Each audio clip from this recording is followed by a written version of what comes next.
It's a tragedy. This is, people that weren't even there for the party was a victim. I mean, this is a senseless act that what should be a celebration. People saw what happened. They know what happened. We need their support and help.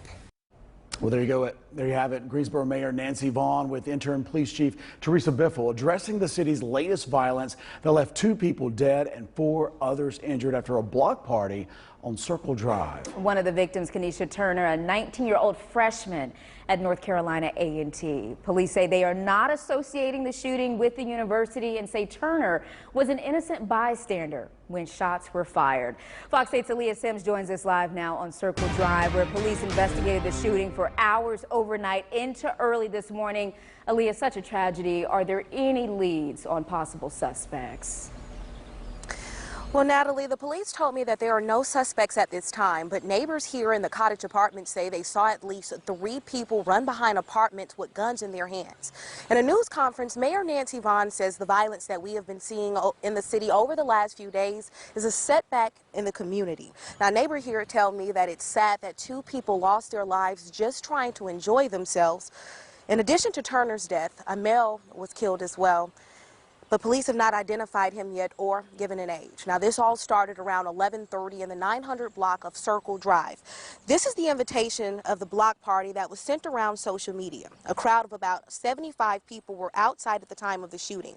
When officers arrived, they found 2 people had been shot. 4 other gunshot victims linked to the same party showed up at a local hospital. Police confirmed 1 person is in critical condition, and the condition of the other 3 victims has not been released yet. Neighbors say they heard a few people yelling. Then one of the suspects went to their car, got a gun, and then started shooting. People started running in all different directions. I spoke to a student at the complex who had to dodge more than 3 bullets when they went flying through his apartment as he was doing homework. One shattering a window, another ricocheting off the wall to his refrigerator before hitting his washing machine.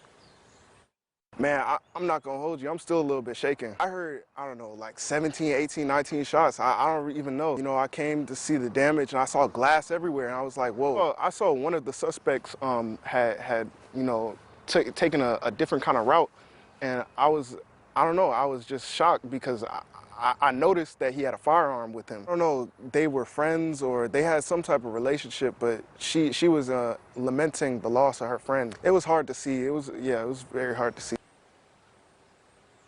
Now, university officials say that the cottage apartments here are privately owned off-campus housing, and they say that it does not belong to the university, nor does it belong to their real estate foundation. Now, again, we want to stress police don't believe that the shooting had any connection to the school.